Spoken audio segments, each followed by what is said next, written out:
Good evening and welcome to this meeting of the Transylvania County Board of Education. If I could have your attention so we can get started. Thank you.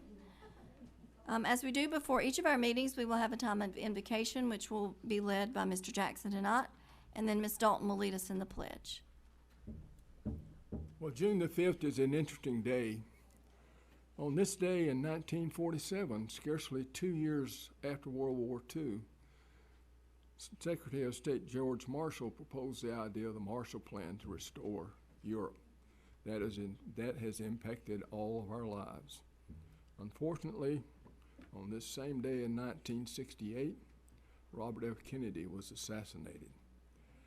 And lastly, on this day in 2004, President Ronald Reagan passed away. We also have a sad note in our school district today. Dr. Brian Reaver's mother passed away this morning, so he is not with us tonight. I think it's good to remember the past. It's also good to look to the future, because the past is gone, the future is ahead of us, and we need to be ready to embrace the changes that are coming. So let's take a moment and have a silent prayer and think about those things.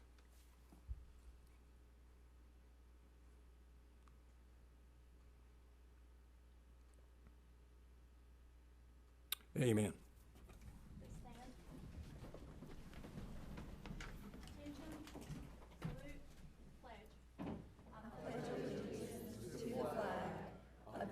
States of America, and to the republic for which it stands, one nation, under God, indivisible, with liberty and justice for all. Thank you.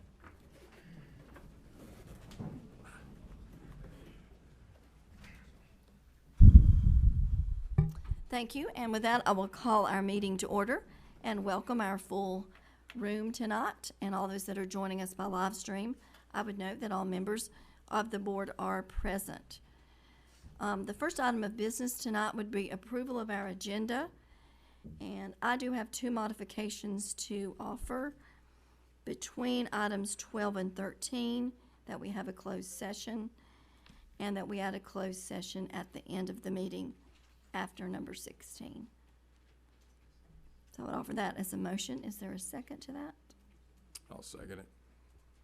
Are there other modifications? If not, all those in favor of the modifications presented, please say aye. Aye. And I would ask for approval of the agenda as modified. I would move that we accept the agenda as modified. Is there a second? Second. All those in favor, please say aye. Aye. And we will work from that modified agenda. Our next item of business tonight is not really business. It's just a really good recognition. Turn it over to Dr. McDarris. Thank you. Each year at its first meeting in June, the Transylvania County Board of Education recognizes the employees who have retired or will be retiring during the current school year. Some of the retirees have spent their entire careers with the Transylvania County Schools, and some have worked in other school systems in addition to Transylvania. We have 21 people to be recognized this evening, and they represent a combined total of 489.5 years in public education. I think I'm 400 of them. The board would like to present gifts of appreciation and offer thanks and commendations to the individuals who will be named for their years of service to public education and the Transylvania County Schools. Following the awards, we will take a very short recess for retirees and guests to enjoy some refreshments. If board members would join me out front.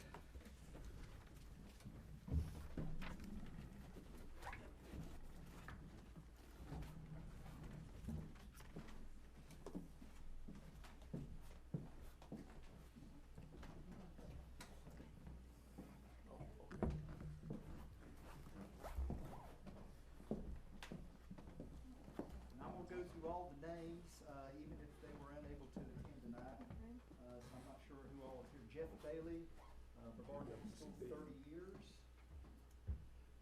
Charlene Talley, Media Specialist, Brevard Elementary School, 29 years. Jay Case, Rosman High School, 30 years. I was listening.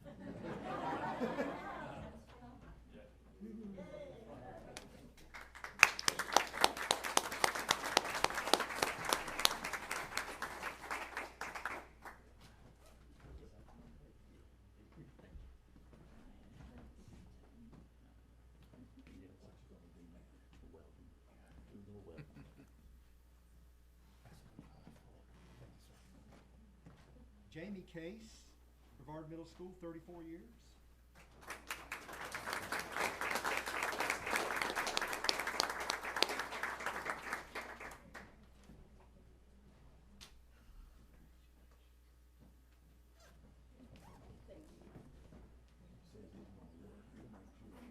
Oh, yeah, I'm working too.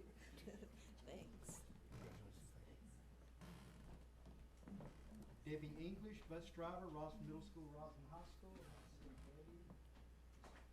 Kim Gear, teacher, TC Henderson, 25 years.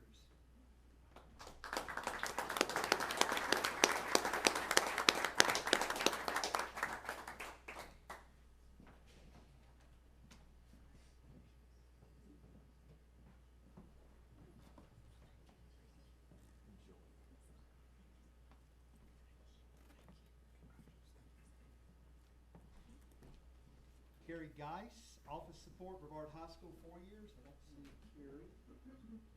Elise Hollingsworth, digital learning specialist and coordinator, Brevard Elementary and TC, well, for the whole school system, 12 years. Melissa Howe, teacher, Brevard Middle School, 29 years.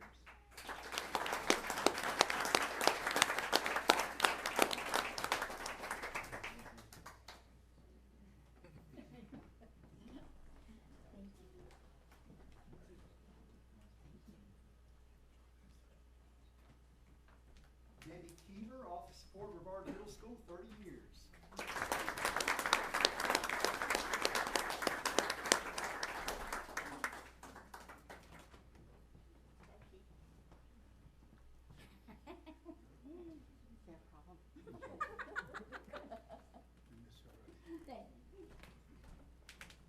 Ursula Leahy, teacher, Pisgah Forest Elementary School, 39 years.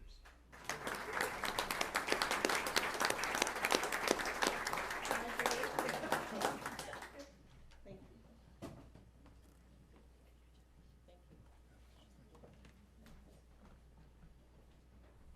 And I think next on that list is Dr. Jen McDarris, superintendent, 40 years.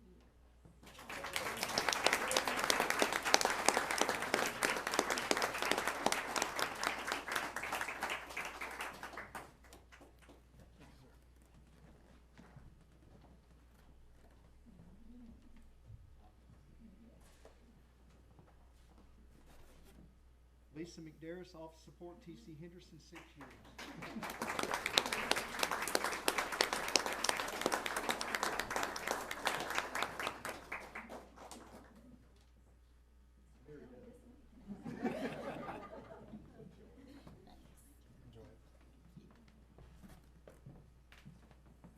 Donnie Mulligan, teacher, Brevard Middle School, 32 years.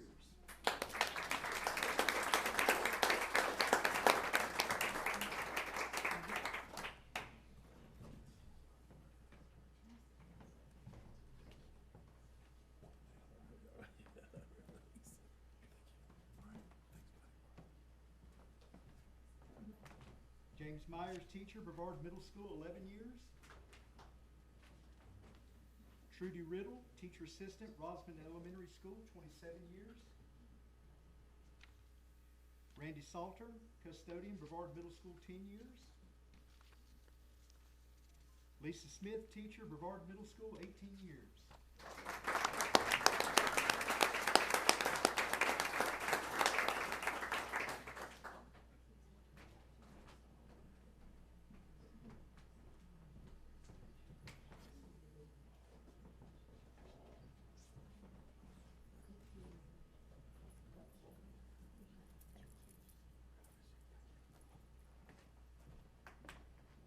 Susan Welch, teacher, Brevard High School, 20 years.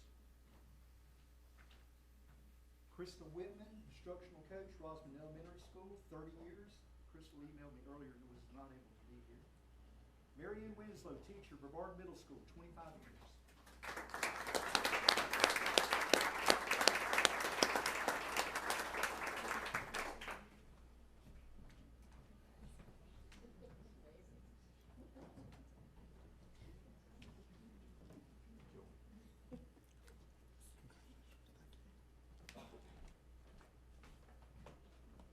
We want to give one more round of applause in recognition of all these wonderful people that.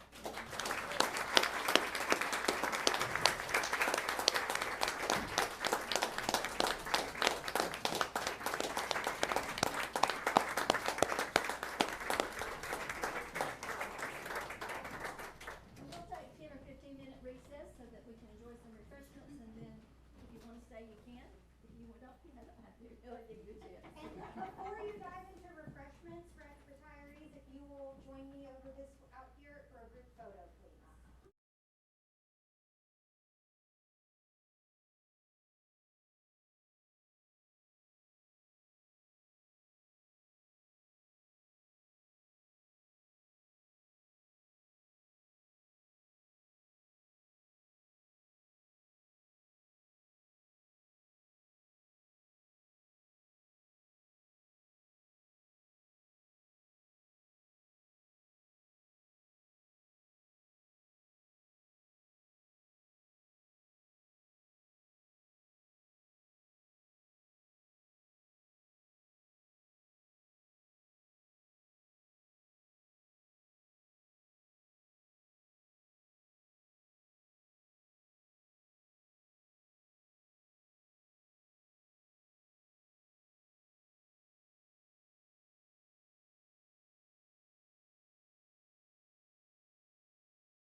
Thank you, everyone, and we will call our meeting back to order after our brief recess for our recognition of our retirees, and we are thankful to all of them and all the years that they have worked diligently in our system. Our next item of business would be our time of public comment. We do have a few speakers lined up tonight, so I'm going to give the information that I typically give before all of our meetings when we have public comment. So we ask that everyone be respectful of all speakers from the audience and board members. This is a time for us to hear from you, so therefore we do not answer questions from public speakers at this time. And as I said, we listen to your comments and questions and are glad to hear from you. Each speaker will have 3 minutes to address the board. Speakers, if that's not enough time, you can submit your full written comments if you have more information than that. It is also not an appropriate time to address employee or student complaints and concerns. Per board policy, if you have a personnel or student matter or concern, please see our superintendent during the business day at the appropriate time. So at this time, I'm going to call everyone up in the order that you signed up, and we do keep a timer going for you so you'll know what your timing is. Our first speaker is Susan Leffler.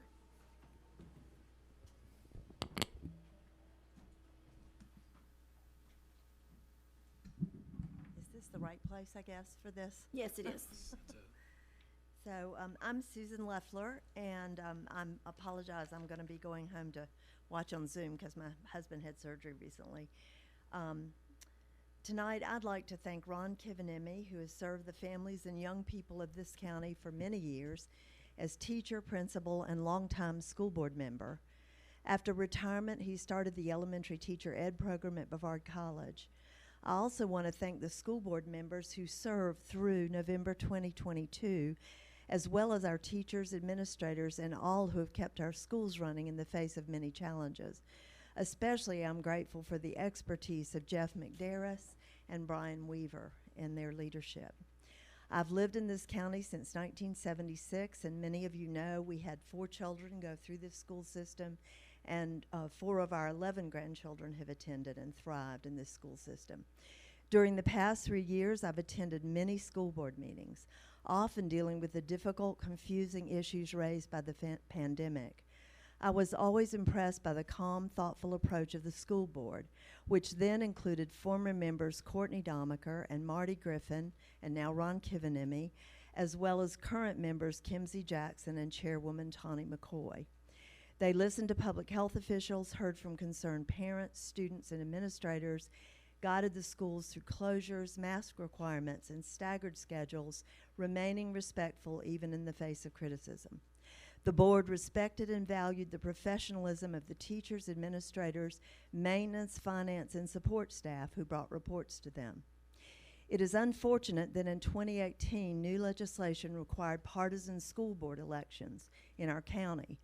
Politics has no place in the running of a school system, but here we are, and we have to move forward in a reasoned and thoughtful way, making the needs of our students paramount. We must support our teachers and staff for the good of all our young people. Every student is unique. Some students have family support and others may not. All of us who come to these meetings are concerned for the well-being of our children, as are the school board members and administration. But we must make sure that all of our young people are safe and free to raise questions, discuss opinions, to learn accurate history, civics, and science. Every student, teacher, and administrator deserves to feel respected and safe. I hope that will be the atmosphere on this board going forward. Thank you. And our next speaker is Sam Edney.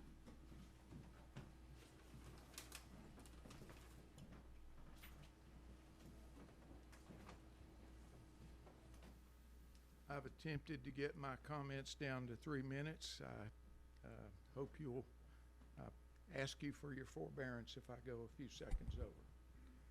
I speak to you as a parent, grandparent, former board member, and chair of the Democratic Party. First, let's recognize the lifelong service of Ron and his wife, Ann, to our children and teachers. Their example obligates the Transylvania County Democratic Party and this board to appoint a new member with similar qualifications and principles. Today, public education in North Carolina is under attack, as it has been before in our history, driven by fear of change, prejudice, and religious preference. Professionals like Ron and our teachers haven't changed. Politics has changed. When the U.S. Constitution was ratified on June 21st, 1788, it did not create a theocracy. In fact, it ended 150 years of theocratic colonialism. We became a democratic republic. It is fitting that you fill Ron's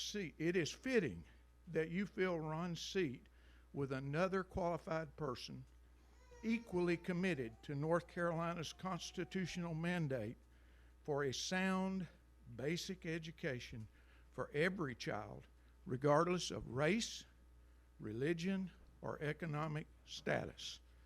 As chair of the Transylvania County Democratic Party, I submit the following resolution.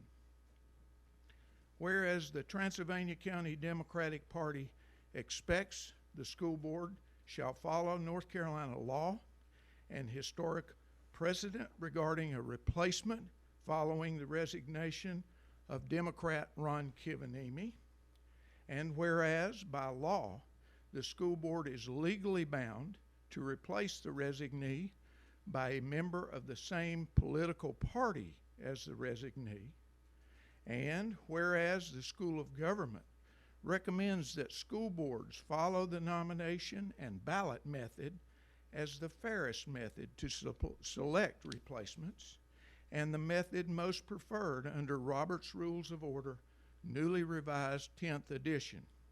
We strongly urge that the board follow this recommendation. Now, therefore, be it resolved that by unanimous vote, the Executive Board of the Transylvania County Democratic Party hereby submits the following names in alphabetical order for consideration by the Transylvania County School Board to replace Ron Kivanimi. Marty Griffin, former school board member, lifelong teacher and coach. You could please finish up. Alex Morton, Doctor of Pharmacy, Professor Emeritus of the Medical University of South Carolina. Brian O'Neill, MBA, former CEO and COO, retired business leader. Brandon Smith, Doctor of Education, Western Carolina University, and a parent. Mr. Edney, you need to finish up, please. Alice Welburn, former school board member, lifelong service to our school system. This was approved by unanimous vote May 31st, 2023. Thank you. And I have a copy for you.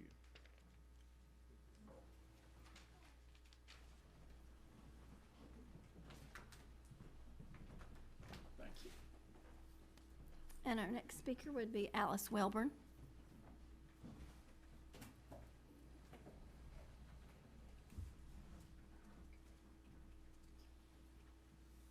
Most of us would define common decency as honesty, fairness, courtesy, and respect for other people.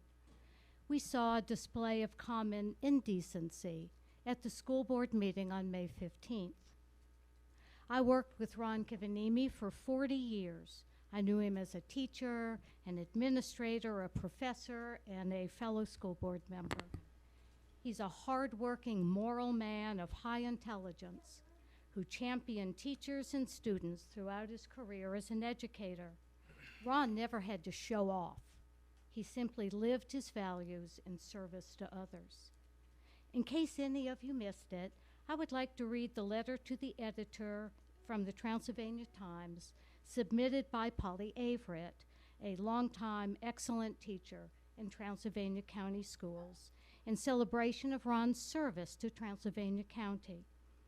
I was present at the meeting and am aware that Mrs. Dalton was not in attendance that evening. This is Polly's letter. Courtesy and gratitude should not be difficult for adults to model. especially when they are elected to very visible public office for which the entire purpose is to support the formation of young people. For decades, Ron Kivanimi has served the children of Transylvania County as a teacher, administrator, leader on the Board of Education, and above all, is a stellar community member. Thank you, Ron. Your life's work made a huge positive difference. I wish you and Ann many happy years of well-earned retirement. Perhaps I misread the article, or perhaps board members Tanya Dalton and Chris Weiner wrote personal notes of gratitude. If not, there is still time. Several issues of the Times will be published before Ron leaves. I bet the editors can find space to print words of appreciation from any board member who wishes to model character to the students of Transylvania County. That's the end of Polly's letter. Thank you, Polly. And our next speaker would be Jamie Reese.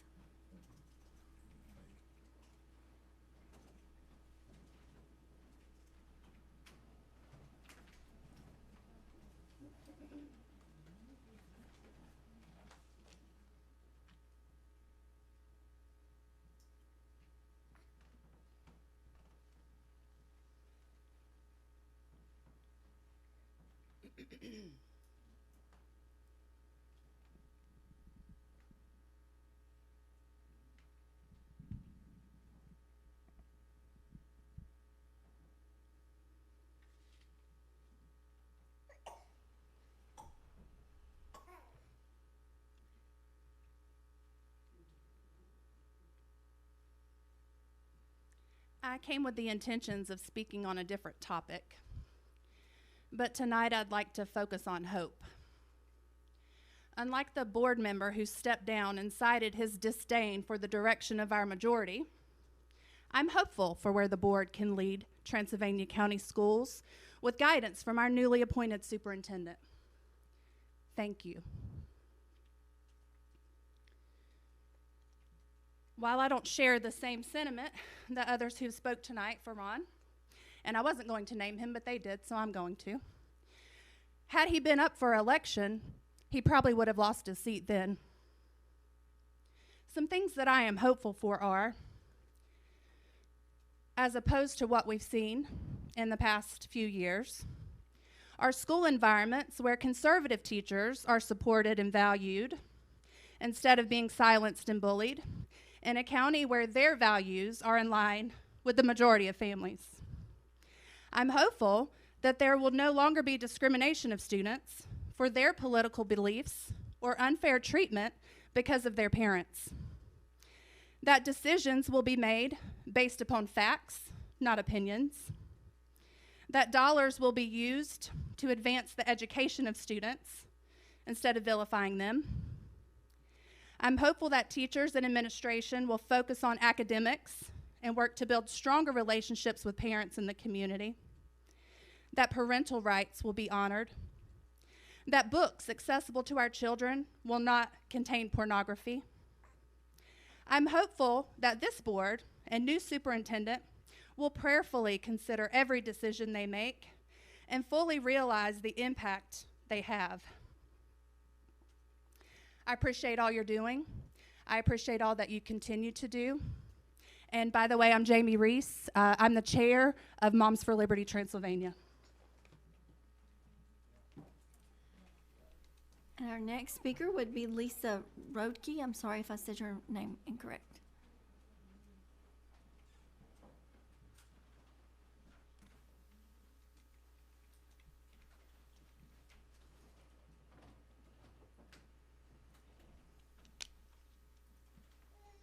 Hi, I'm Lisa Rodke. Just.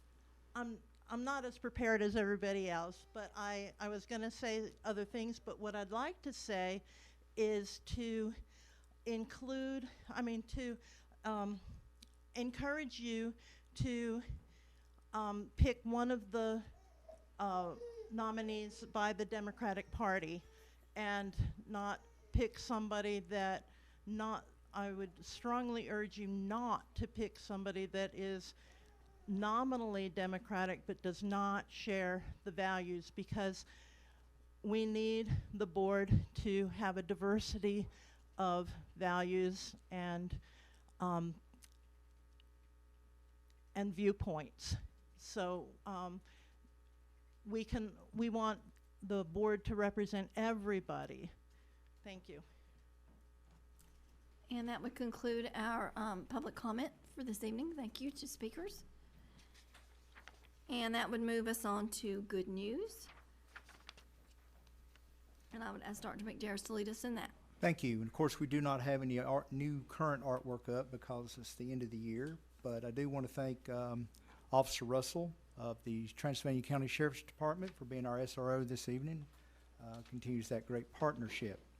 Good news report.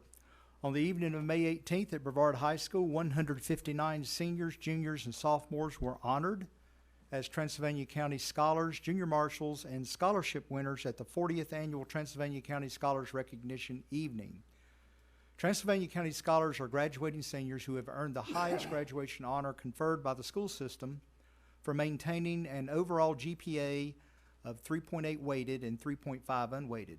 Sophomores and juniors recognized are the highest ranking students in their class whose academic records indicate that they are on track to graduate as Transylvania County Scholars. Junior Marshals are those with very strong academic records who will lead the procession at graduation. During the program, college scholarships totaling over $62,000 were presented from a number of community organizations. To conclude the evening, 30 individuals were named as memorable educators by senior scholars in recognition of the special inspiration they had given during the students' educational experience. So congratulations to all. Beginning the week of June 12th, Transylvania County Schools will again provide its free summer lunch program. The program will consist of 7 meal sites with varying dates and times of service throughout the summer. Meals are free to all children of Transylvania County under the age of 18. Children do not have to qualify for free or reduced lunch to participate, and they do not have to attend Transylvania County Schools. We ask that families limit their visit to 1 meal site each day, but families may use any of the sites. Remember that there will be no meal sites that will serve the week of July 3rd through 7th. Service will resume on Monday, July 10th. For more information, please visit the school nutrition website through our main webpage. Rosman High School students achieved CNA credentials. Congratulations to Rosman High School students Madison Aiken, Meadow McCall, Madison Owen, and Micah Owen, who passed their exams for Certified Nursing Assistant credentials. Transylvania County Schools will provide a 2-week summer STEM camp for rising 8th, 9th, and 10th graders to learn about STEM careers and explore, engage, and interact with local community members and businesses in various STEM activities. The camp will be held from June 19th through 22nd and June 26th through 29th from 8 a.m. to 2 p.m. at Brevard High School. Registration is currently full. For more information, please contact Jessica Tidmore or Audrey Renault. Rosman High School student will attend the Governor's School West. Caitlin Munez, Rosman High School, will be attending the 2023 Governor's School later this month in the area of English at Governor's School West on the campus of Winston-Salem State University. Congratulations to Caitlin. For more good news, please visit us at our social media outlets. And that is our good news report for this meeting. That will bring us up to former students in the military. The board wishes to thank the former students from Brevard High School, Rosman High, and Davidson River who are currently serving or have previously served in the United States military. We have a list of names that's recognized at every meeting and read aloud twice a year, most recently for Memorial Day, also read during closest meeting to Veterans Day. We do have a new name that's been added, Wesley Dean Galloway. Additional names are included as they are received. And that brings us to the consent agenda. Thank you. So the consent agenda items for tonight are the minutes from the March 20th, 23 meeting and the personal report for tonight. Has everyone had an opportunity to review those items? Do I hear? We approve the consent agenda. Is there a second? Motion's been made and seconded. Is there any discussion? If not, all those in favor of the motion, please say aye. Aye. And that would pass unanimously. Thank you. Thank you. That brings us up to middle school math textbook adoption. On May 15th, Gary Norris presented as first read information a recommendation to approve the Envision Mathematics Middle School textbook adoption. A one-page overview, price quote, and addendum from the board attorney. I will pull that up. And the price quote is for 3 years. Ms. Norris is here to answer any questions that you have. Good evening. And I also sent the data requested on May 16th. So if you have questions about that, the addendum basically is saying that the company will provide Braille and large print if needed. I believe it also states change of name of company. Of course, that contract would remain in place for the remainder of 3 years.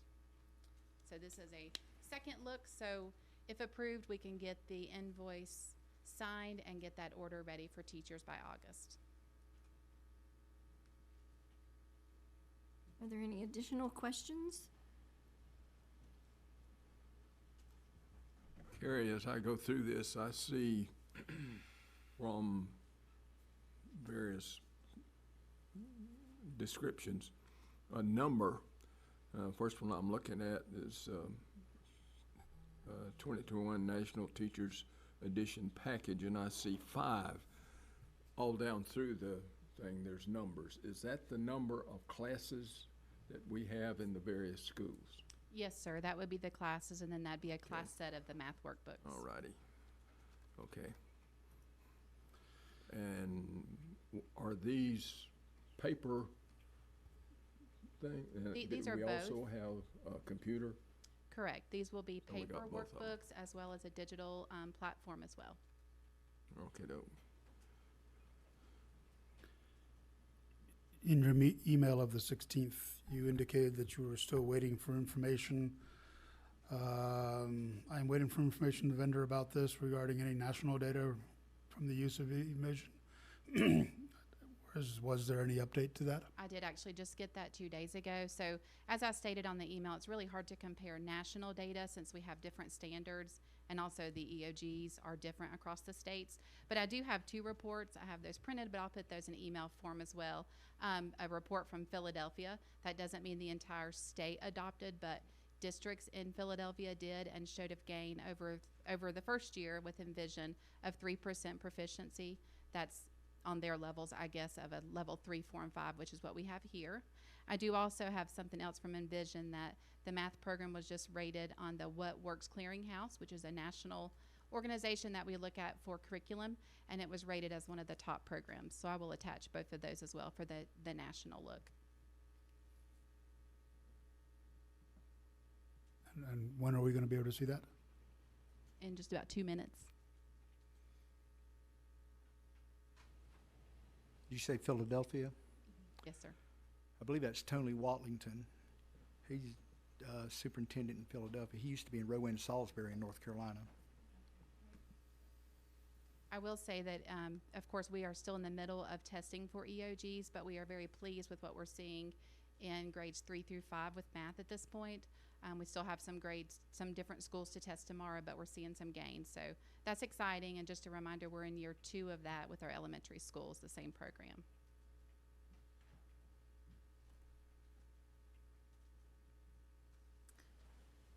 Okay, any more questions?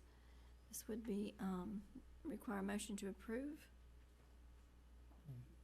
We haven't seen the information that was requested yet. On the national part, I can send that and we can come back to the end if you want to. It's a 1-page document that I have printed. Okay, you have it available to.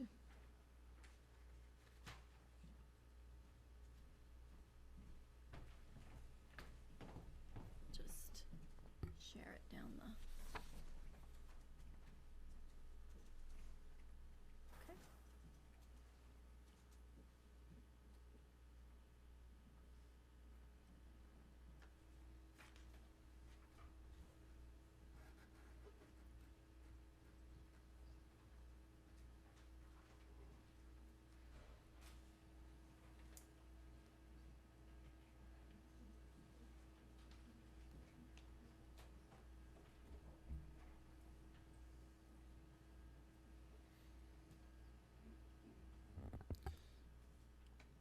So this is a single district sample. Correct. I don't believe there's any statewide adoptions. How many other districts have adopted? in the nation? Yes. I am not sure. I'd have to ask the vendor for that. So I spent 10 years working for Microsoft, and this document represents what we would publish. A thing that says we look good. But it doesn't provide a broad spectrum of analysis against districts that have adopted, districts that have chosen not to continue it, or any other information that allows us to make an informed decision at this point. And I'm not targeting you by any means on this. It's just I'm familiar with being a vendor, and you typical means of being a vendor is that you put your best foot forward. I will say that I still think our best comparison is the county that I've referenced, which is in North Carolina, which was Johnston County. I believe you guys got that on the last meeting that I was at with their gains in math. Again, that's just because it's the same standards and also the same way of measuring progress.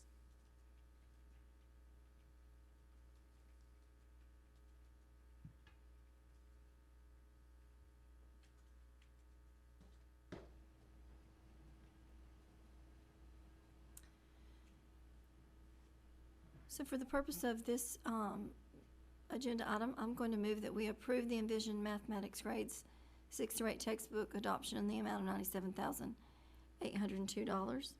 Is there a second? Second. So the motion's been made and seconded, so we will open the floor for continued discussion.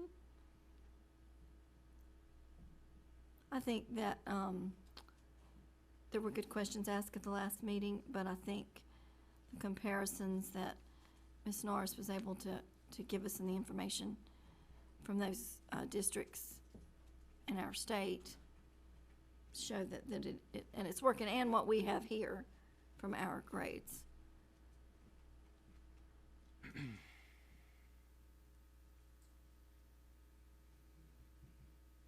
Tanya. You're still scowling, kind of, Chris. Is there other?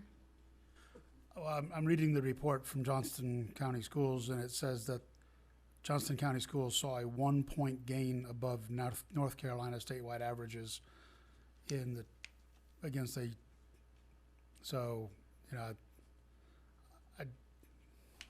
I don't have sufficient information in a 2-point sample to create a statistically relevant data set. So, you're welcome to vote on it. Okay. So the motion has been made and properly seconded. So I'll ask for the vote. All those in favor of the motion, please say aye. Aye.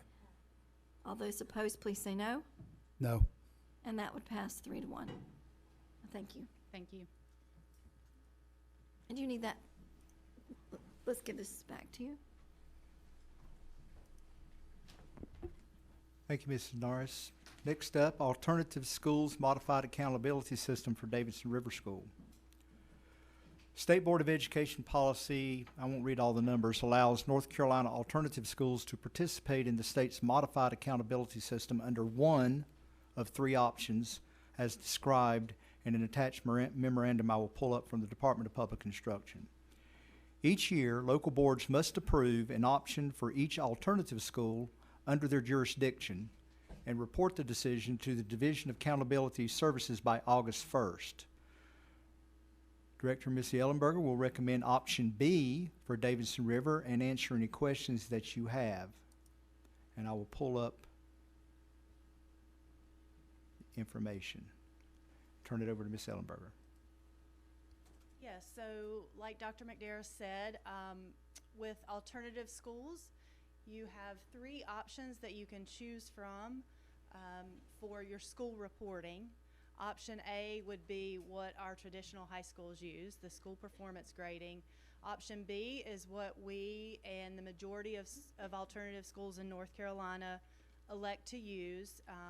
And then option C is used by very few alternative schools, which requires proposing modifications to the school performance grading and submitting those to the State Board of Education, getting those approved, and they cannot mirror option A or option B. And so, like I said, few schools choose option A. The majority elect to go with option B. That seems to be the the best way for us to report, especially since Davidson River School is such a small school, and many times those subgroups are not able to be identified because they are so small. And I'm happy to answer any questions that you might have.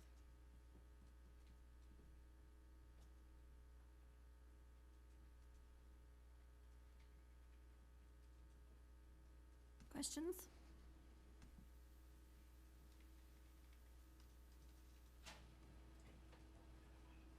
We use option B now, right?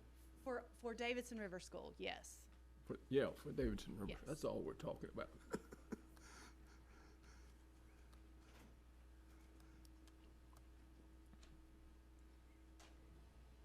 So I have one question. So in it, I'm just curious.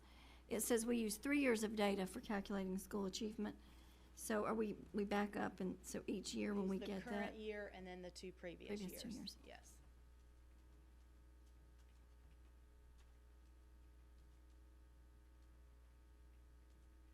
Ready for a motion? All right, I move that we approve option B for Davidson River School for the year 2023, 2024. Is there a second? Second. Any discussion? If not, all those in favor of the motion, please say aye. Aye. And that would pass unanimously. Thank you. Thank you. Thank you, Ms. Ellenberger. That will bring us up to policy. On March 6th, Dr. Weaver presented 29 revised policies from the North Carolina School Boards Association Fall 2022 policies to lead the school's custom updates, and one locally revised policy as first read information. 20 of the policies containing minor changes were approved on April 3rd. The remaining 10 policies with more substantive changes have been postponed several times per request. No changes have been made since their first read on March 6th. The policy revisions are summarized here that I will pull up, and I and Mr. Caudle will try to answer any questions that you have. 2120's Code of Ethics for School Board Members, 3220 Technology and Educational Program, and you can see policies going down there, down the list, and I will turn it over to the board and to Mr. Caudle. Board members, you should have, I know it's been a few meetings, but there were some additional materials provided that include just a brief synopsis of what the changes are for each one of the policies that you all have been asked to look at. It includes a lot of the language is required language due to statutory changes. A lot of times, again, the changes to the School Board Association's policies are very small and incremental. Other times there's larger substantive changes, so we try to break that down for you so you understand what those changes are and what our recommendations are. That document should have been accessible to you. Now, that's been a couple of meetings back. But again, I'm here to assist and try to answer any specific questions that you have about any of the specific policies. I think as you work through those, I mean, the board has several options. You can approve them as presented wholesale as a batch. If there's not agreement of a consensus on every single one as to every change, you can approve them by policy or by policy group. So there's more options, and of course, as always, particularly in the areas of recommended changes, we can look at policy revisions. Some language can be taken out if it's not statutorily required. It's all up to the board. Questions? Are you prepared to entertain a motion? Sure. I move to approve the fall 2022 custom updates in totality with the exclusion of 2120. And I move further to reject 2120's proposed changes. Is there a second? I'll second that. Discussion. So what are we not approving on 2120? Why are we not approving 2120?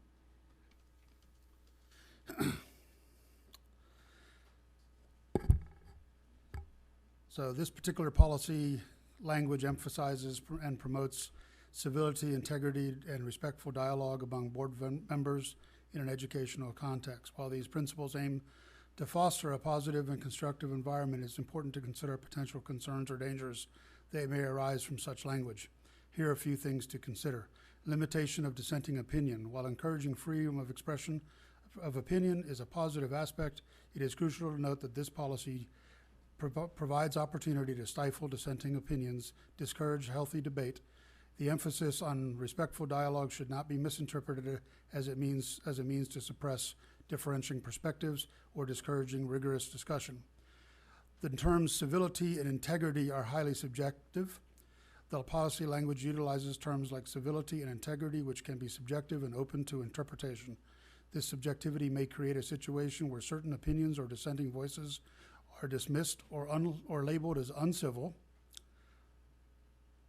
potentially hindering open discourse and limiting diversity of thought. Potentiality for conformity or groupthink. If this policy is strictly enforced without proper safeguards, it could potentially inadvertently foster an environment of conformity and groupthink. Board members might feel pressured to align their views with the majority or refrain from expressing dissenting opinions in order to maintain the perception of unity and compliance, which so far this board has not done. However, I believe this policy may do so. Further, there's an ambiguity in compliance expectation.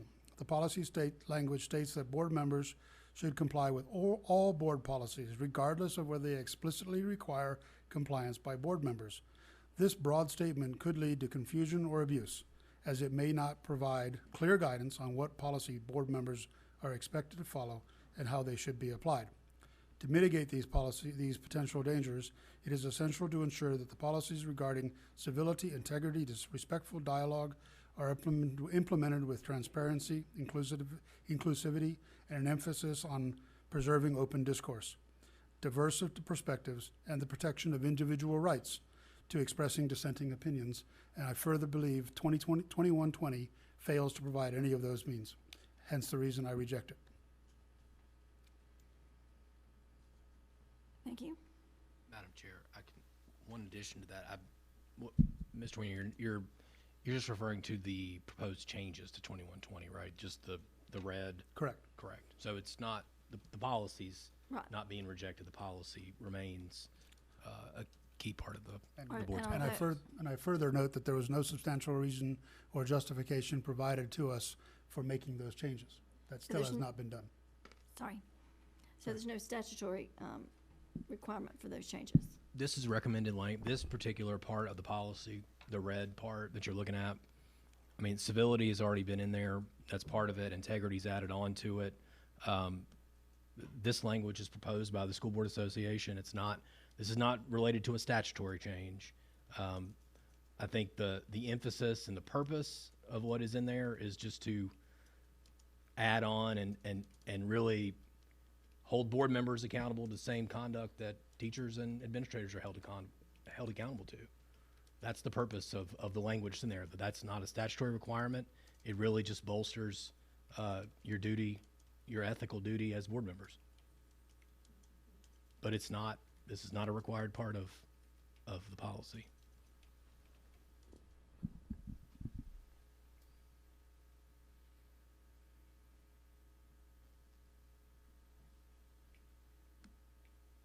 Other questions or, not questions, but comments or questions? Sorry.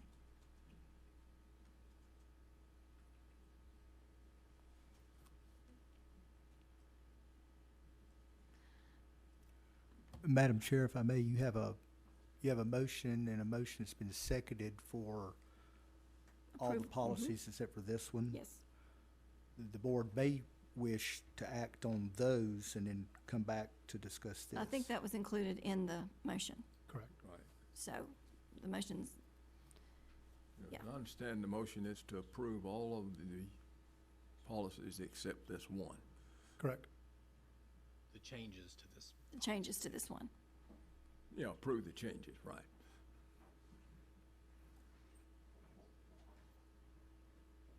I don't have a problem with the changes, but on the other hand, I think that the rest of the language in this policy and the code of ethics, I think I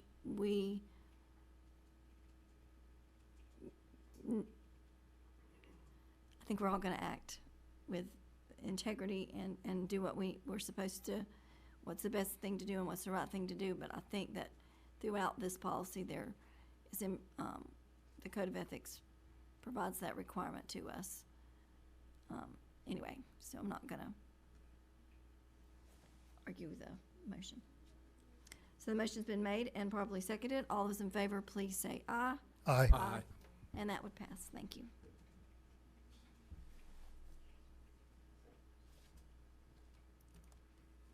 Thank you. That will bring us up to the Sharp copier printer contract. Ms. Juba is here to present a 5-year contract with Sharp Business Systems for new multifunction copiers and printers district-wide. The Sharp products will replace the current Toshiba copiers and printers. Sharp provides a versatile menu of printing, scanning, and copying capabilities that will improve efficiency and service.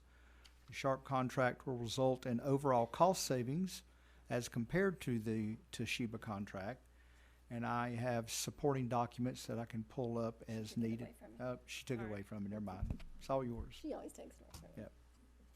So I have just 2 quick slides kind of summing up that contract here. So this is the contract monthly amount that Sharp has between the service agreement and then the printer lease agreement. So Sharp came in over the summer and the beginning of the school year and did free mapping of all of our printers for us. So I'm sharing some of that data with you here because that is not in the contract.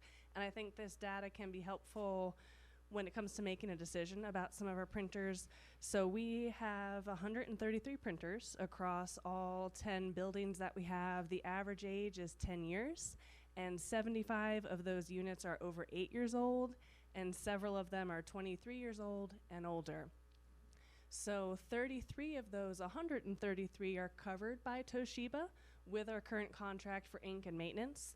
The other printers are the little like standalone printers you buy and just kind of put on a desk, and you buy your own ink for that. And if we need maintenance, we have to determine if it's something we can maintain, how much does it cost to get it maintained from a third party, things like that go into that consideration. So based on Sharp's estimates, they hooked into every one of these printers to determine what kind of volume is running through the printers, what kind of ink the printer uses, so how much paper and ink we're using.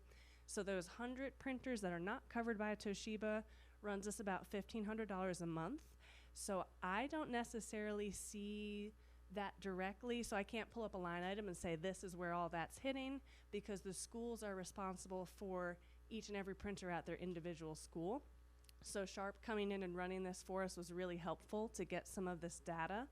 So the goal with Sharp is to get down to 61 printers across the board with an average age of 2 years old, all of them covered by Sharp's contract for ink and for maintenance. The ink, Sharp will even order it for us when the printers need more ink.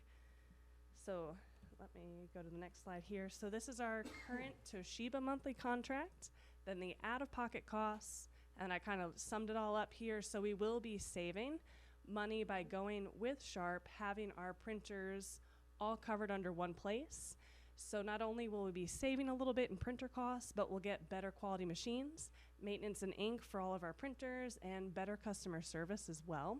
So we've gone over all of these maps with every director, with every principal, making sure that going from 133 printers to 61 will still meet their needs, and everyone will have access to copiers and printers and anything that they could possibly need. So we have gone back and forth with Sharp quite a few times negotiating, hey, we really need a printer here, please add this. Hey, we'd like a paper shredder, please add that too. So they've done a really, really good job with us working on where to put all these printers and how that helps us the best. So Sharp's plan at the moment is to install these during the summer, so this way it will not disturb our students and learning time. And so when the teachers come in for some of those first days without students, they can get used to where are the printers, where are the copiers, how do I use it, things like that. And so that's the basics of my 2 slides here.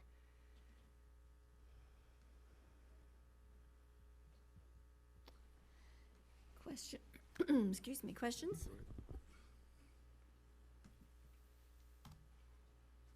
Give me 1 second. I'm trying to look it up, but unfortunately my computer is not being responsive right now.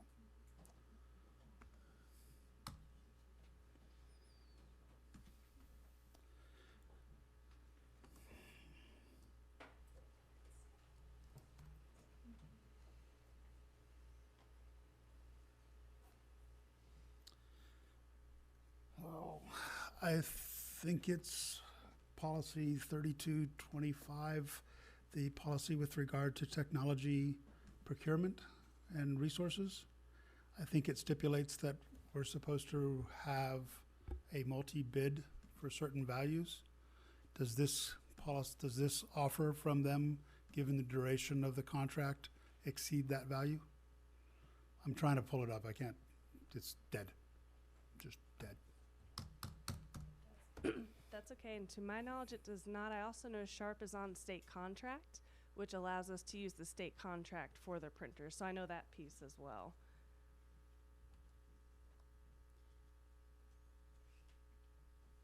So Chris, can you answer that question? So, from my understanding of reviewing the contract, this essentially is a lease agreement for the printers for 5 years. So there's no lease purchase option that's part of this contract. It's just a lease for the printers. So essentially it's a service contract for the board to enter into for the use of the printers for the next 5 years for your staff and students. So the dollar amount obviously is over the $90,000 amount that it requires board approval. Service contracts, if you look in board policy 6450, service contracts do not have to be bid.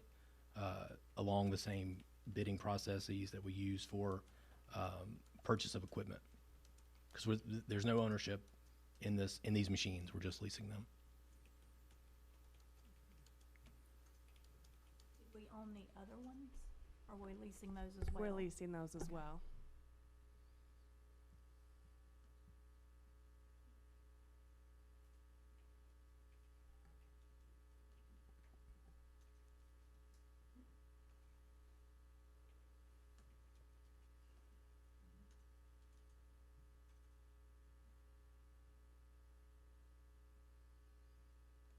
Did you get pulled up what you need, Chris? Yeah, I'm not finding what the specific clause that I'm looking for, so bear with me.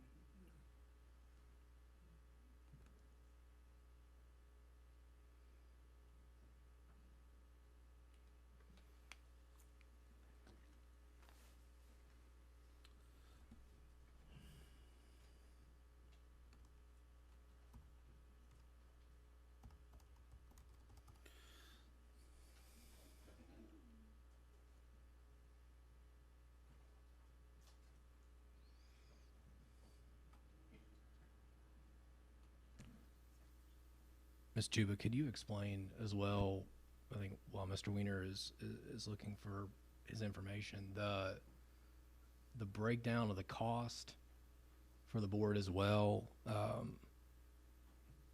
monthly cost here is estimated at $7,400, and that includes leasing the machines And the service contract. the service and maintenance as well. Yes.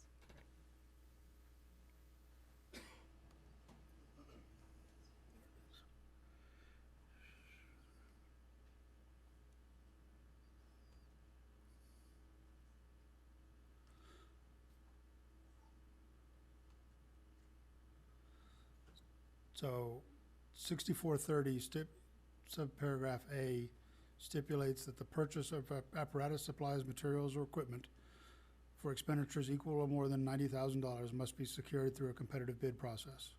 And I understand that we're not actually buying this, which would, to me, make it even more prudent, considering that at the end of the day, we're gonna spend $90,000 and have nothing to show for it. So I would suggest that we go through a competitive bid process on this. Have we talked to anybody else other than Sharp regarding this contract? We have not talked to anyone other than Sharp. I have talked to some of the surrounding counties and the surrounding school districts to see who they use, and a lot of them use only Sharp or Toshiba. So I'm not sure if there are many other options that could offer better pricing than someone like Sharp or Toshiba. There might be one or two out there, but I'm just not sure who they are. So, and again, there's a paragraph, exception to formal and informal bidding that says that with regard to purchase or lease. So would this be a lease of this equipment? Which Since we policy are you returned it? looking at, Mr. Weiner? 6430. I'm still in that same document. I believe it is a lease agreement. As a a service lease contract, agreement. it would be a lease agreement, right? That's correct. I mean, so I would take a look at board policy, I believe it's 6450. That's the purchase of services. So if you look through that policy, obviously we always want, to get a good price, and we want to foster, a good price for the board to consider for the services that we need. So that's always embedded in everything that we do, all the money that we spend. But if the agreement, we're not going to be purchasing any equipment. We're not going to own the equipment. So we're operating under board policy 6450. The lease operates as a service contract for us to have use of the copiers for the 5 years, and we will pay to use those copiers month by month. Included in that will be maintenance. And that's the service that we're getting, that the board is being Correct, but the second sentence, which is the one I think you're referring to, says the board generally does not require competitive bidding for the purchase of services. However, contracts for services may be made under conditions that foster competition among potential providers when feasible and after careful pricing. So my question again says, is it feasible, and have we done due care of pricing in order to entertain this contract? That's a question for the administration. That's not a legal question. Right. I believe that we have, because Sharp does offer state contracting on these printer lease costs, and there's not a whole lot of other options besides Sharp or Toshiba to go with. And Sharp is offering a better price and a better service option for us with better equipment as well. So I think overall it's a better option for our school district. So Hewlett-Packard, IBM, Cochera, none of those have been entertained, and there's 3 more printer manufacturers that provide similar services that I can think of off the top of my head. Could you explain a little further about the state contract? What would you like me to No, explain? I mean, so just for the board's information, when there's this, what you just said about them. So when they have a contract with the state, that usually means that they provide to us some of the lowest pricing out there for specifically not only schools, but anyone that falls under the state branch gets some of the best pricing possible on those items with state contract. We've purchased vehicles on state contract because we get that much of a better price that way. So that's what the state contracts are supposed to be there for, is to allow us to utilize it to not have to go through all the hoops if we don't need to, because it's a service contract. So the vetting process of Is done by the is done by state. the state.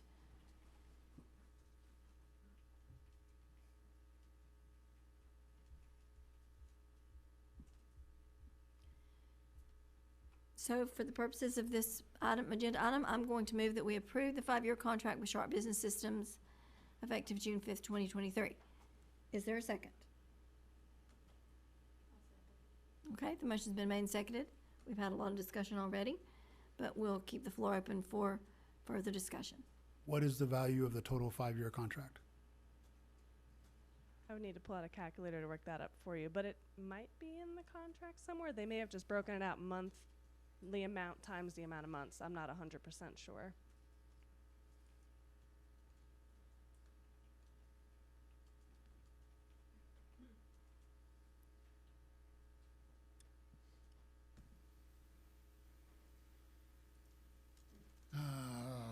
I see 57 items at $5,000 a month for times 60 months.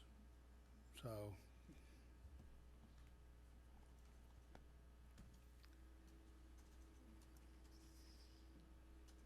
$57 times 5,000 times 60 months, 17 million?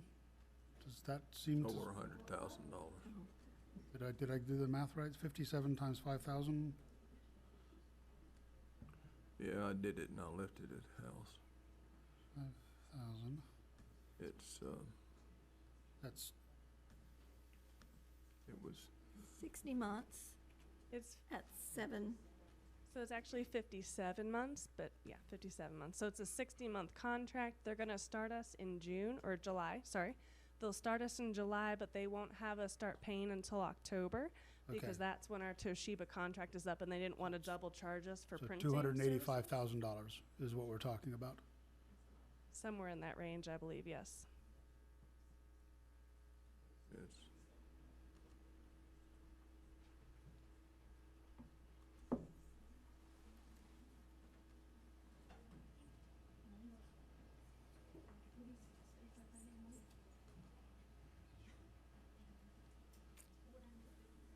Okay.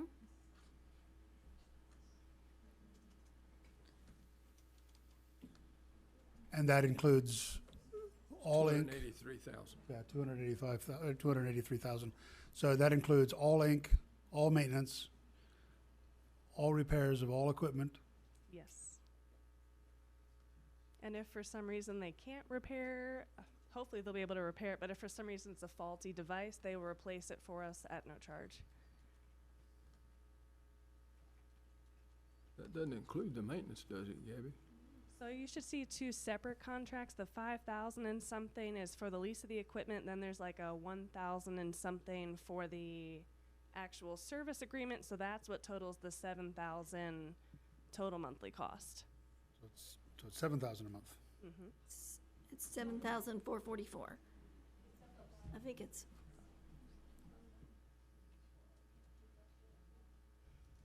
Well, maybe I And didn't the list? understand this. Madam but there's a Chair. good document in here 424,000 says the according to this. customer Madam Chair, care maintenance agreement, This is a contract that I and it's believe I've 2478 worked a with month, Dr. Weaver on. plus the whatever it is, 4,965 a month.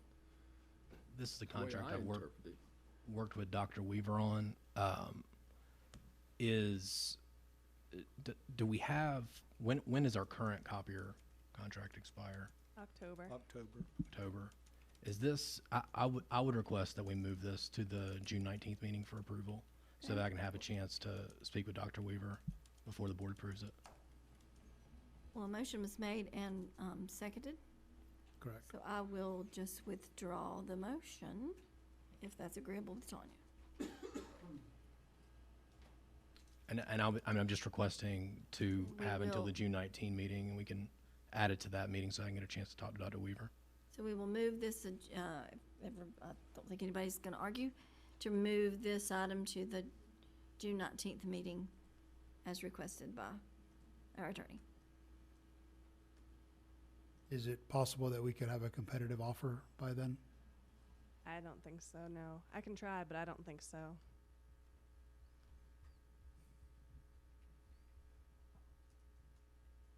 So I withdrew my motion, You're right. and Tanya agreed as the second, and then we're going to move it to our June 19th meeting. That's fine. But So Chris can talk more with Dr. Weaver about the contract.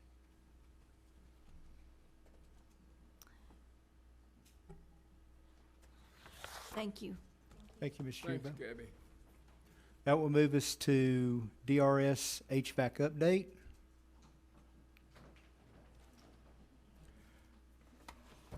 Mr. Merrill's here to give us an update on the HVAC improvement at Davidson River. Good evening. I want to present the update for the HVAC update for Davidson River. This project has already been awarded to Protect Industrial for a total of $264,867. This project consists of replacing the old lined ductwork and replacing it with new rectangular ductwork to improve air quality. The ductwork is primarily in the attic of the building. This new work will be installed in a manner to allow for future VAV box installation. VAV box stands for Variable Air Volume Systems. Basically, that enables the HVAC system to distribute conditioned air more evenly as needed. This provides for better control of the room temperatures, and in a nutshell, that's basically a damper connected to a thermostat in the room so we can control each room individually. This work will consist of all work associated with air handlers 1 through 5, main level of Davison River School. And tonight, we're just asking the board to approve the contract so Protect can get started Monday, June 12th. This is also a contract that I've worked with Dr. Weaver on, who's not here tonight, and it's a contract that I've reviewed. Similar to another construction contract that the board reviewed a few meetings ago. If you look in the documentation for the contract that's in the board's packet, there are general terms that outline the major material terms, what the board's entering into. This was also a project that was, I believe, engineered, and a bidding process occurred through McGill, who we engaged. Mm-hmm. And in addition to that, there is an addendum which has been added to the contract, which includes some other additional terms that were needed for the board. That's in the First Amendment that is at the end of the packet. And there are several documents there that are referenced that will all be part of the contract if the board chooses to approve it.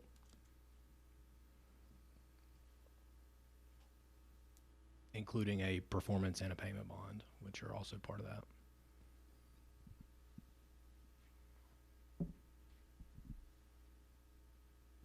Jason, did you give us a cost figure? Yes, sir. The bid was $264,867 was the awarded. 64,867. 264. I didn't. What? You all talked Hang on. at the same time, so I didn't get either one of you. Here it is. It's right here. I didn't find it in there anywhere. Well, I must be blind because I looked and looked for that today and couldn't find it. Okay. My glasses were dirty.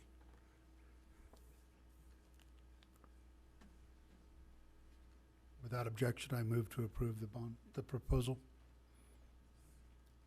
and award the contract. Is there a second? Second.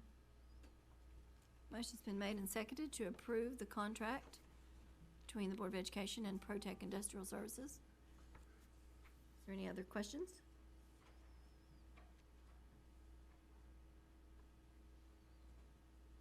Move the question. If not, all those in favor of the motion, please say aye. Aye. That would pass unanimously. Thank you. Thank you. Thank you, Mr. Merrill. That will bring us to deed of easement. Rosman Mayor Brian Shelton has requested that the Board of Education grant an easement that would allow the construction of a walking path between the exterior fencing at Rosman Elementary School and the French Broad River. The deed of easement and the plat of the area I can pull up. This is first read information. Answer any questions that you have. Approval of the easement will be requested at the next regular meeting. I will tell you that the town of Rosman has, and Mr. Caudle has reviewed this, the town of Rosman is in line to receive monies from a grant that will allow them to create a new bridge across the French Broad River from behind the Rosman Town Hall that will go across over near the elementary school, which would be for walking or bikes. It will be much safer than when students have to walk out on 178 to come over to the middle school or other parts of town for various reasons. It also will improve the area between the fence and the river. In addition to that, the board is authorized under North Carolina law to enter into easements with other local municipalities. So this is not uncommon, unlike other easements that we've reviewed in the past. It's not for the board's action tonight, but review, and I think the plat map will show you where that bridge will go in. Because there's also, I think the predominant use of this easement will be for some sewer lining, which is one of the reasons for entering into easements with other municipalities for boards. Are there any questions at this time? Yes. Dr. McDarris, you talked about a walking path. Yes, Everything in the easement refers to the installation of water and sewer lines. that is they will be moving, the bridge will allow them to replace water, to connect water and sewer lines across the river, some of which are currently older. It will replace some older lines that currently go under the river and are being exposed by continuing heavy flow of the river. Well, my point is, there's nothing in the easement language that talks about a walking path. It's all about, and it says, maintain over and across the land and along the course. Somewhere it says all the way along the roughly 1,000 feet of this thing. And it doesn't mention a walking path. It talks about water and sewer, and it even talks about a lift station. That easement would allow them to put water and sewer lines underneath what they would create over top of it as a walking path. Well, So it's, I understand that. And the plat they gave us is surveyed by Mr. Raxter. It's very good. It doesn't show any installation of any facilities underground. It does show the bridge. The other thing that concerns me is the title of the easement is deed of easement. To me, deed says conveyance of property, and we're not conveying the property, we're allowing them to use it. That's correct. And the easement speaks to that. The easement language does. And another life in a different state. I don't know how many easements I secured. None of them said deed of easement. And none of them moved the ownership of the property from the person who granted the easement. So my question is, when it says deed of easement, are we transferring ownership? It's just the way that it reads is a right of access onto the property to construct the sewer line and also to construct the pedestrian bridge. We are giving them an easement onto that particular part of our property. That's what we're doing. But not a deed. That's correct. Well, the use of the word deed is somewhat of a loaded term, but it's an easement to come onto our property for the purposes of installing a sewer and also constructing the pedestrian bridge on that piece of our property. All righty. so are they going to, prepare it as a walking path? I mean, it's not, they're gonna, I believe that's the long-range plans, yes. Once they get the bridge over there, they want to be able to have the ability to have people use it, walk along a river.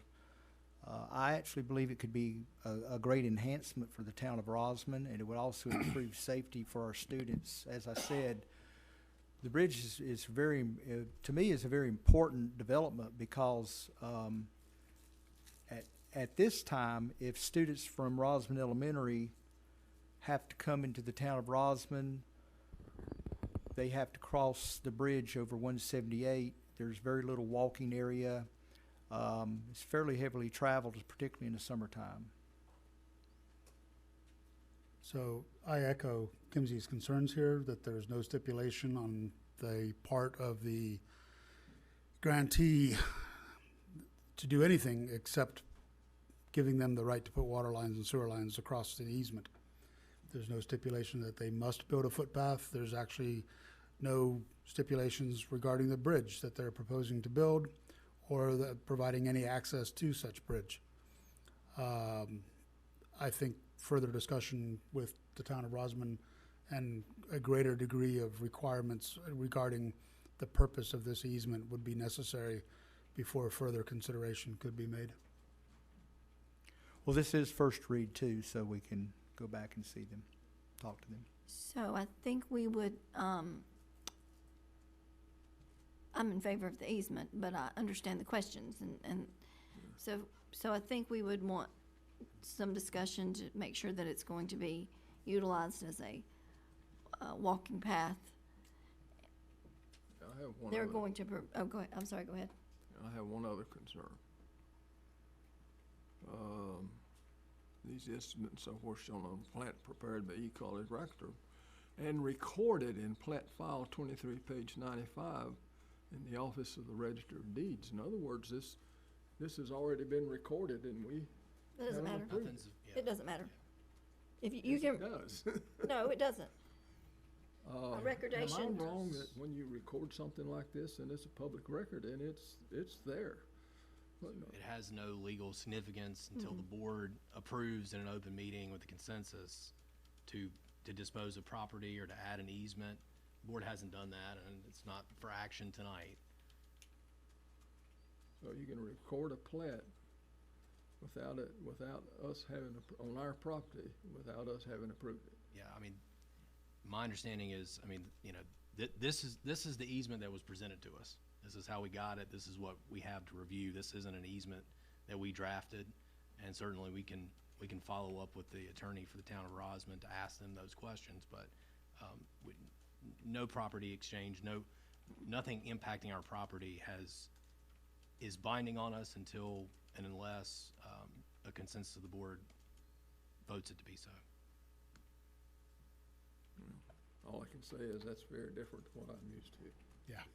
But it is, yeah. Of course, I recognize it's a different state and things may be different, but it seems to me you wouldn't record it until it was approved and by this body. Right, but while that might be best practice, it doesn't convey anything or bind us to anything for that plat to be recorded. In my other life, trust me. And the town of We listen to you. Rosman will take responsibility for maintenance of that. They're not gonna come to us and say, we need money to Not according to the easement. We can have that discussion as well. So let's be sure we pass along the questions that we have, so we can get those answered. So we want to know if they're going to be providing this as a footpath, walkway, whatever language wants to be in there. They will be maintaining it. They are maintaining the bridge. I would like to see a proposed plan for the bridge, the footpath, where it's originating, where it's finishing.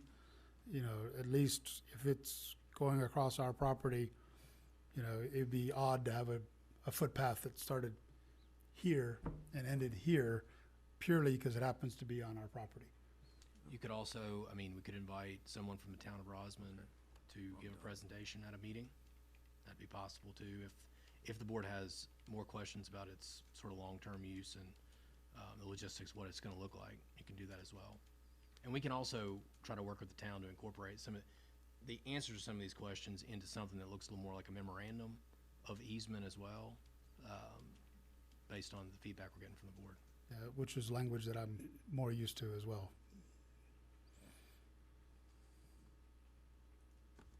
Okay, if we could bring that back at the June 19th meeting also. All right, thank you. That brings us up to, our inserted item of a closed session. And I move that we go into closed session pursuant to NCGS 148(3)1811A3 to consult with an attorney in order to preserve the attorney-client privilege between the attorney and the board. Is there a second? Second. All those in favor, please say aye. Aye. And we will excuse ourselves for a few minutes, go into closed session, and then we will return.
Thank you, everyone, for your patience while we went into that closed session.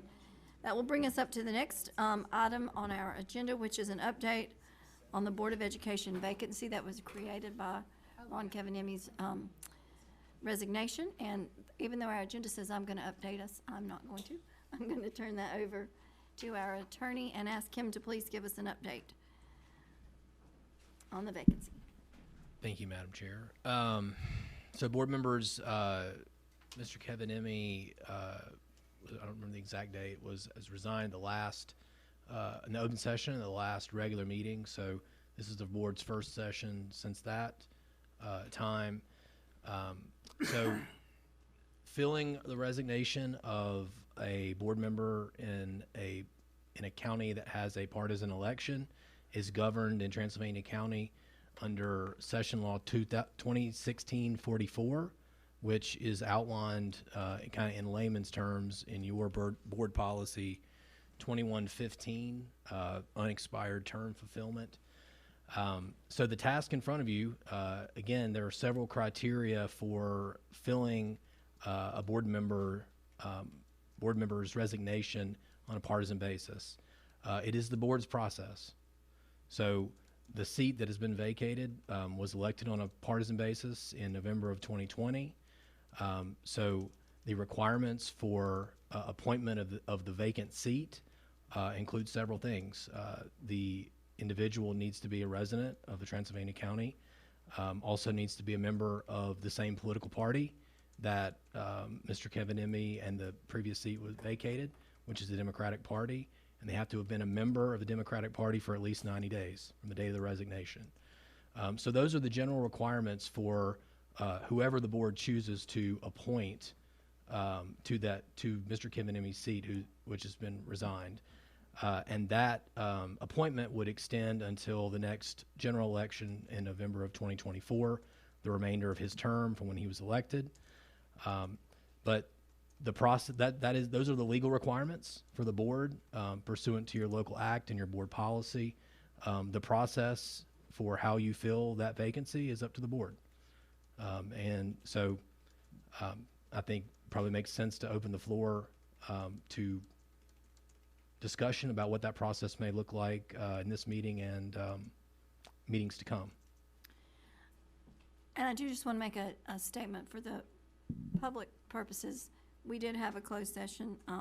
Before that, this was not, everything that's going to be discussed about this is going to be discussed in open session. That's what we're required to do, and that's what we're going to be doing. And I just wanted to make that clear to everyone who's here and who might be viewing the meeting. So at this time, I'll open the floor for discussion regarding this matter.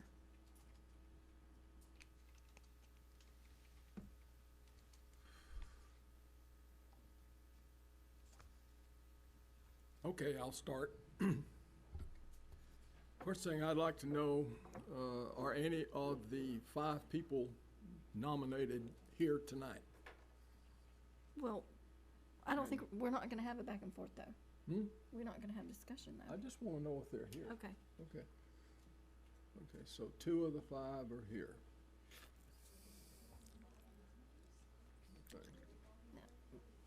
Oh, okay. All right. So there's 3 of the 5 here. All right. Okay. Well, I think we need to put forth some requirement. And I think that we should have from the proposed, or from the nominees, we should have a letter of interest in serving on the board with some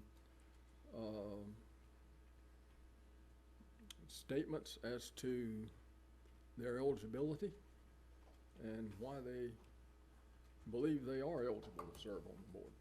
They should provide that they are members of the Democratic Party and have been for 90 days prior to Ron's resignation. And let me say that there was some information provided by the Democrat Party that was left here for the board.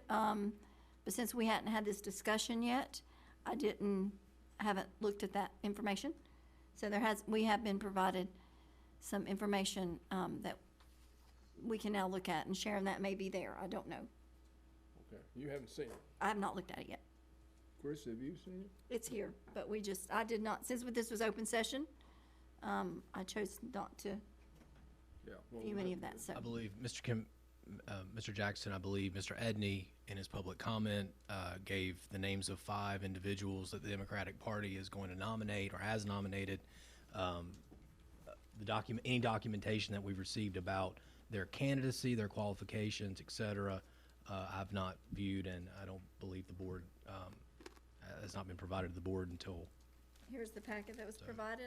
It wasn't identified, so I did open it up, and when I looked inside, saw what it was, I just closed it back up so that it would all be presented to the board at the same time.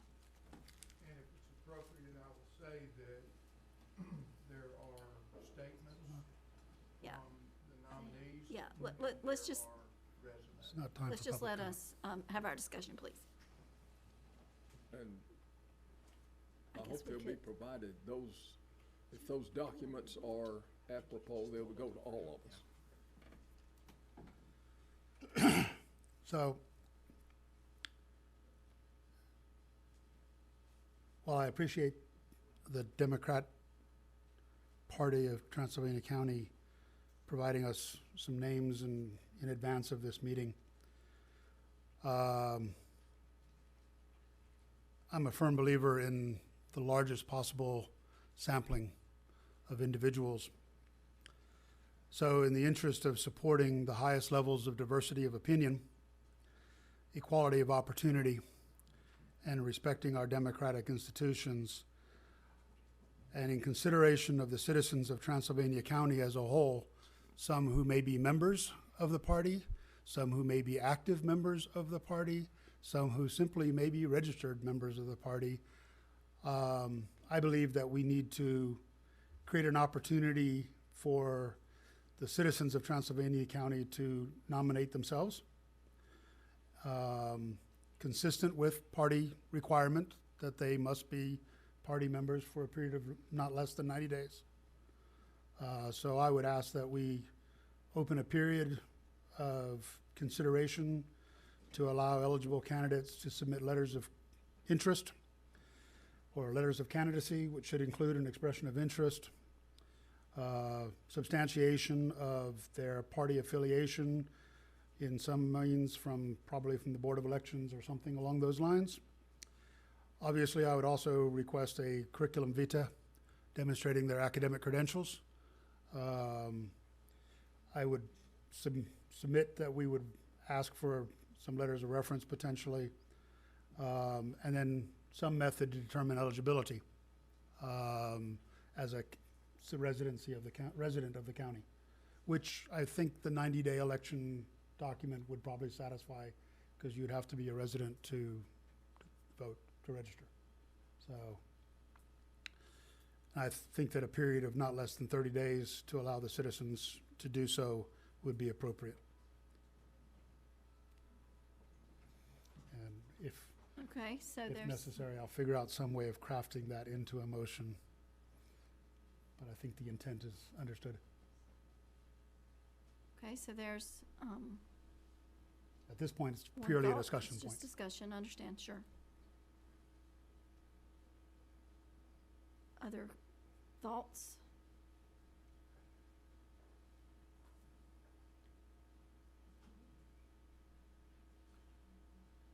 I'd like to say something else. My concern is not vindictive in any way. I first stood for election to this board in 2018, lost, and I spent the next 2 years coming to school board meetings, meeting with Jeff and Barger and other people to learn everything I could about how this board worked, and it was still like drinking from a fire hose for the first 2 or 3 months when I got on the board. So my concern is that people who are interested in being on this board don't think you just get on here and everything's whoopie-doo, here we go. There's a great deal of learning to do. There's a great deal of studying that needs to be done. And there needs to be an understanding of what you're getting into when you sit on this board. That's the reason why I want some additional information from them. I want to know what their interest is and if they have any understanding of what this board is about. And I'd probably like to suggest that we have a period of Q&A for any candidate that presents themselves. Perhaps a battery of questions that we could pre-prepare so we get a consistent perspective, but something along those lines.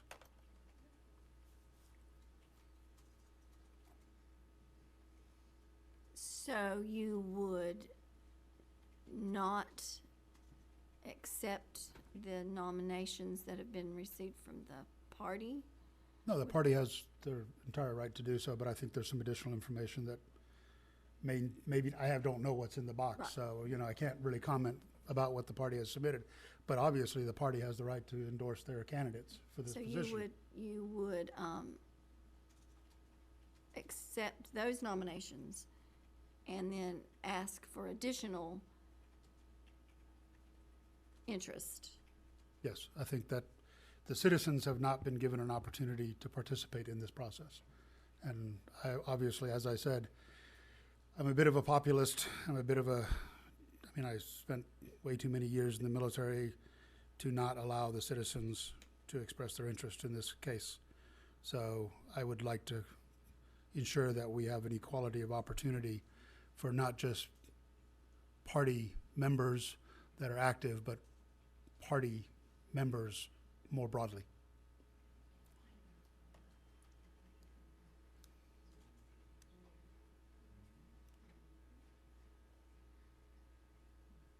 And I think it would be reasonable to allow the citizens, 15, 20, 30 days, a period of time, not unreasonable, not extensive, because obviously we do have a requirement to fill the vacancy. But we have been doing a lot the last few months. We've got a lot of stuff coming up, and I am interested in filling this position, but I'm also interested in filling it with not just with the best possible candidate that meets the requirements. I can say amen to that. We have a new superintendent will be in place the 1st of July.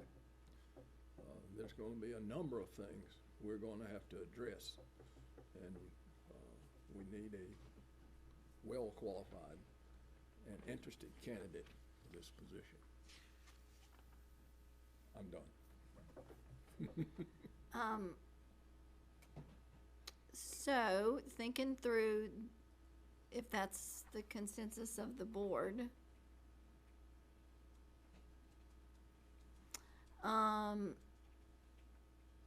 I think we only have one meeting in July currently. Doesn't mean we can't we couldn't have another meeting. We seem to become good at special called meetings. Yes, we are.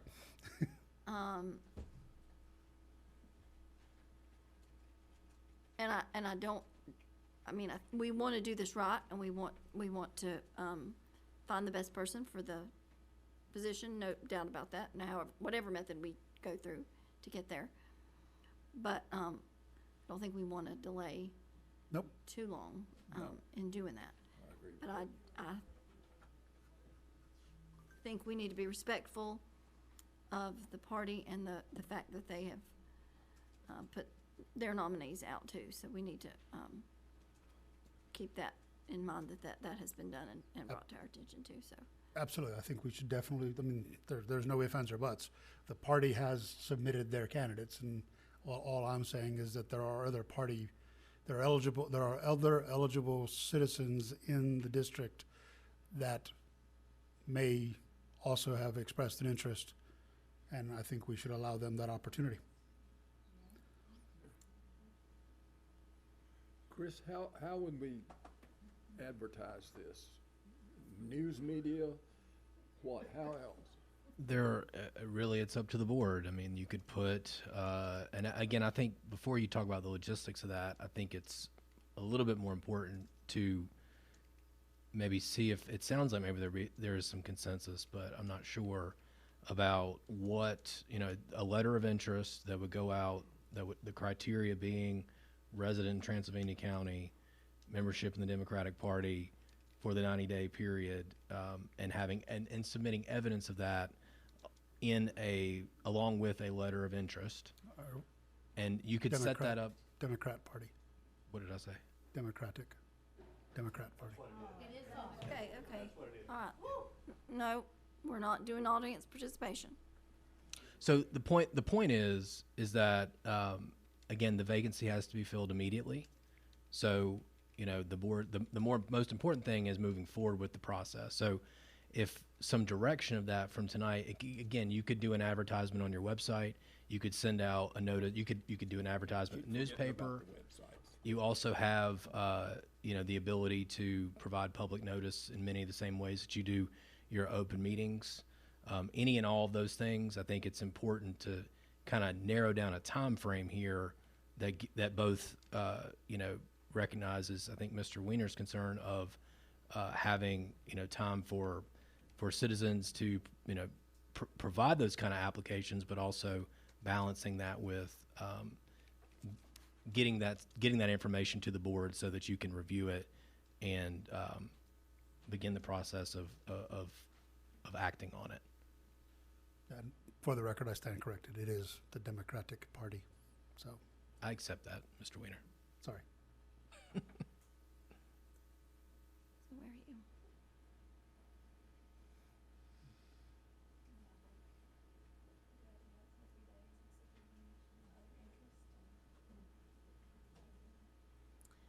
So I believe there's consensus on the majority of the board to open up the, I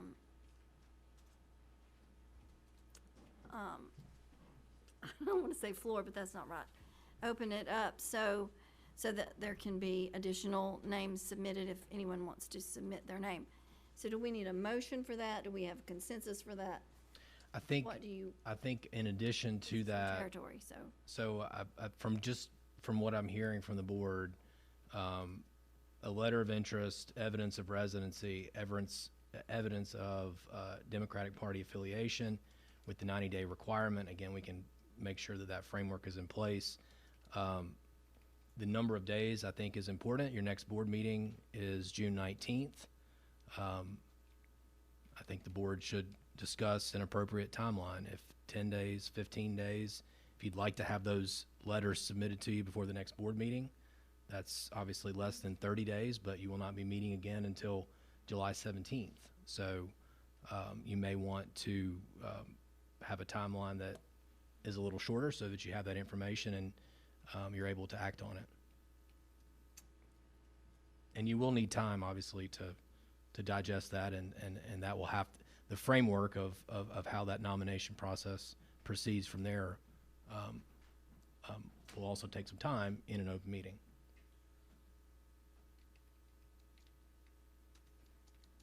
Two weeks is short. 2 weeks is too short. I don't think we can wait till July the 17th.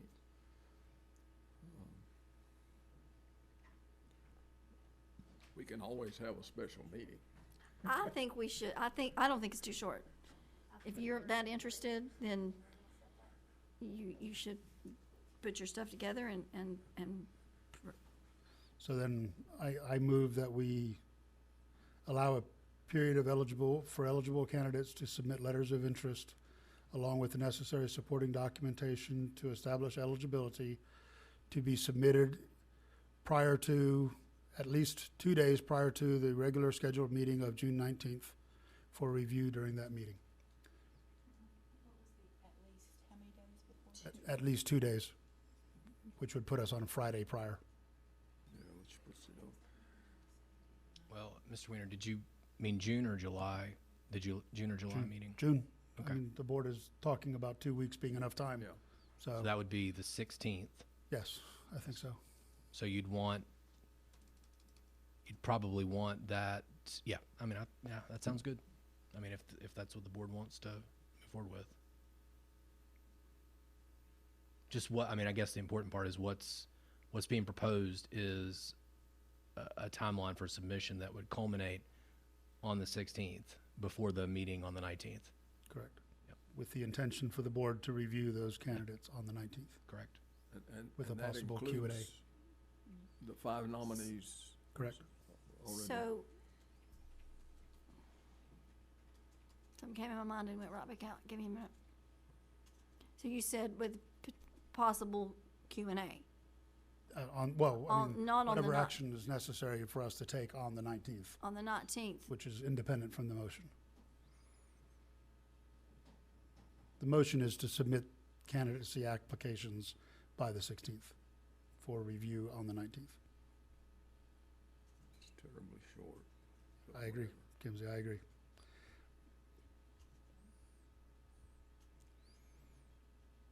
That's why I asked for 30 days originally. I think along that timeline, you would have the information that you would need to begin that process on June 19th. And what, you know, that will be a topic for the June 19th meeting. So the motion's been made. Is there a second? All right. Motion's been made and seconded. Is there further discussion?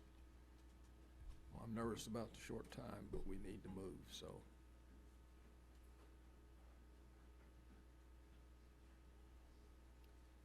Okay, so I just want to make it certain that we understand what everyone's going to understand what we're asking for before we vote on the motion, so that as I say it, if there's anything else that don't make sense.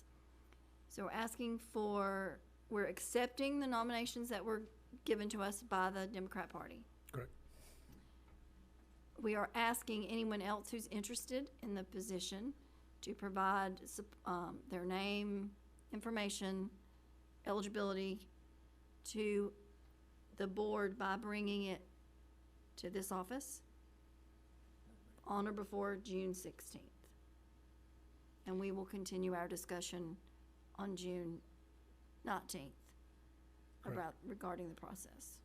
And I do think again, with direction from the board, you know, I can work with the administration to make sure that that's advertised on your website, and any medium that the board wants, to make sure that that's advertised so that you get applications on that timeline. Does that cover what was said? Yes. Get it in the paper, get it on the website. Hold a barbecue, whatever. Okay, so the motion's been made and probably seconded. All those in favor of the motion, please say aye. Aye. Aye. So that will pass. Now, what else do you need from us to be, I think that's it. I mean, I think the consensus of the board is to move forward with that process on the timeline that was part of the motion. I can work with the administration on the details of advertising, and it sounds like the board's preference is a hard copy delivered to the Board of Education. Okay. Yes. So those materials can be submitted by the timeline. We'll make sure that the public has the proper address, that all the notices that would need to be provided for something like this are part of what's advertised.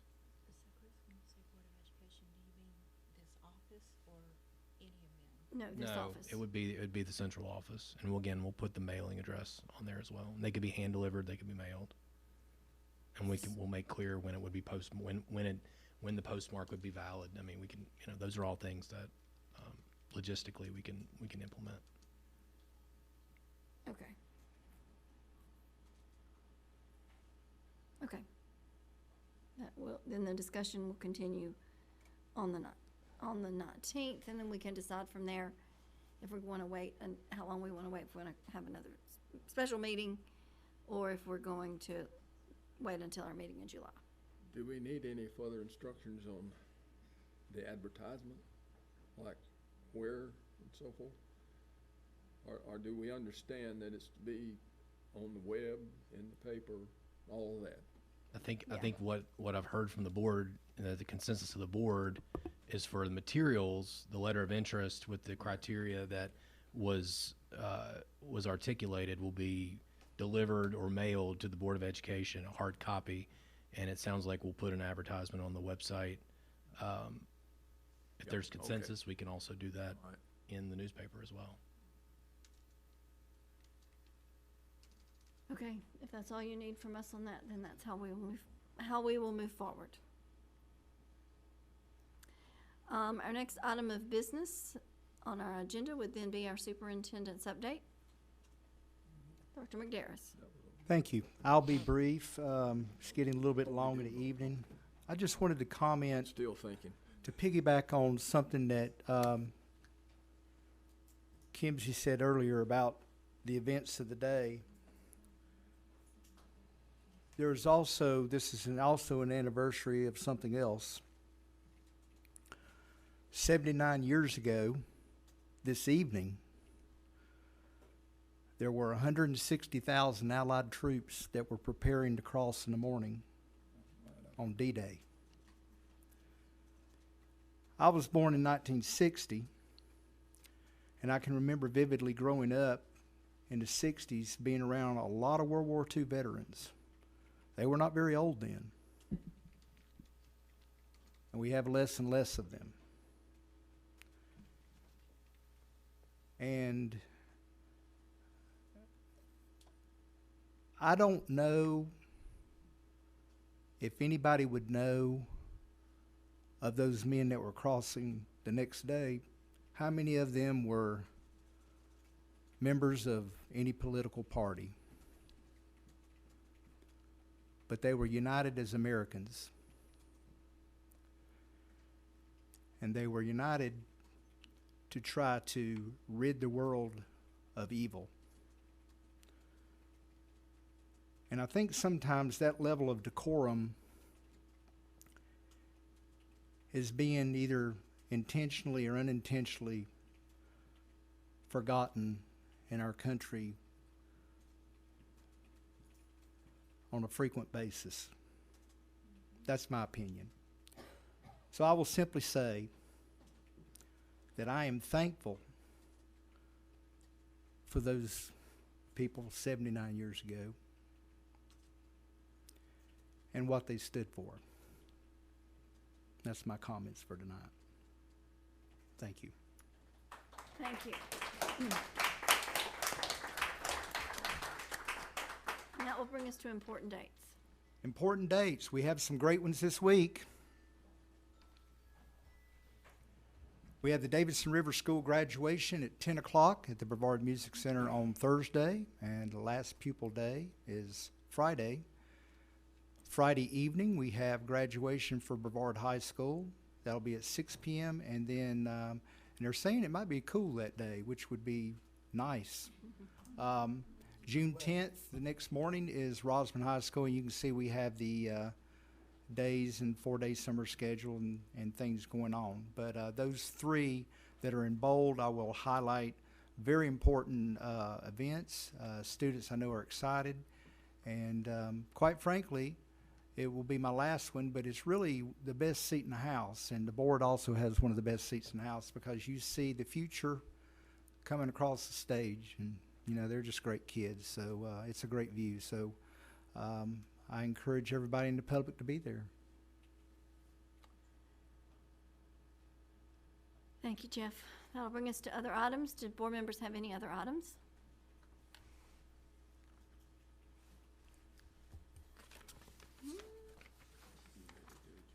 If not, I move we go into closed session pursuant to NCGS 148.3/1811, subsection A3, to consult with an attorney in order to preserve the attorney-client privilege between the attorney and the board, and pursuant to subsection A1, to prevent the disclosure of information that is privileged or confidential, pursuant to NCGS 115C.319.321. Is there a second? Second. All those in favor, please say aye. Aye. Aye. We will take a brief recess and we will go into closed session.